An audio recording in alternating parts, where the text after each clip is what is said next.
Last class, our environmental science class all took a mini field trip down to Sune to measure the health of Tancheon River. It felt really good to get out of the classroom for a while, and I was expecting some fun quality time by the clean river.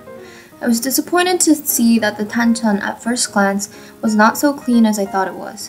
There were pieces of trash on the ground, the water was brown and murky, it smelled sort of funny, and by no means could I enjoy nature. I guess I had a stereotype that all rivers and streams are somewhat clean and are located at the heart of nature because the rivers that I saw throughout my childhood were pristine bodies of water located in the middle of the forest. So evidently I was wrong. Then I wondered, what is the difference between the pristine streams that I used to visit when I was young and the murky Tancheon?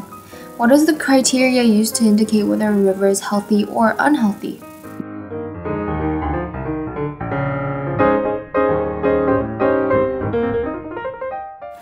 The first criteria is flow.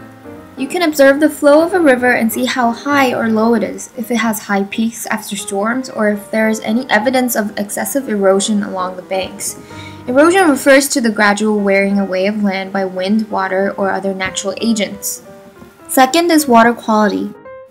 For students or other people like us who don't have the full equipment to assess water quality, we can use our observation skills to determine the health of a river.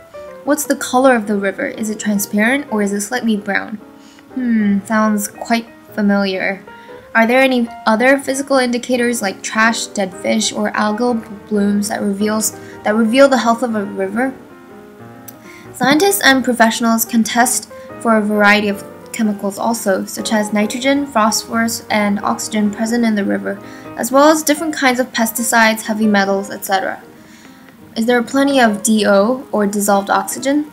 The more oxygen there is in a river, the healthier it is. Oxygen is essential to the survival of all organisms that live in a river. It is important that they have an abundant supply of oxygen to breathe and function. Another way to learn about the water quality includes looking at indicator species such as macroinvertebrates and the presence of bacteria. The indicator species that live in a river can be categorized into sensitive, semi-sensitive, semi-tolerant, and tolerant. If there are many sensitive organisms living in the river, it means that the river is clean enough to shelter organisms like the stonefly nymph and Dobson fly that can only live in the cleanest waters. However, if there are many tolerant organisms like worms and leeches, it indicates that the river has become polluted.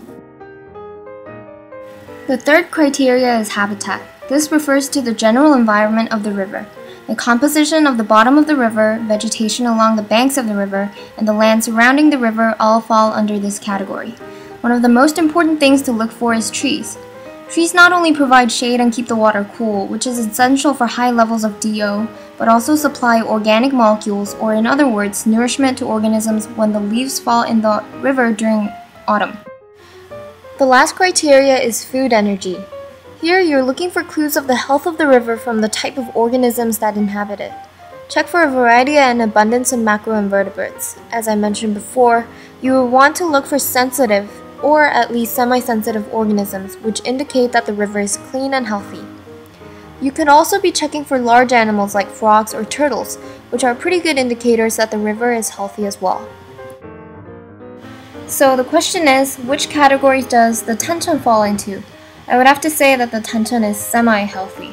In terms of the flow of the river, the part of the Tancheon we were at had a medium flow.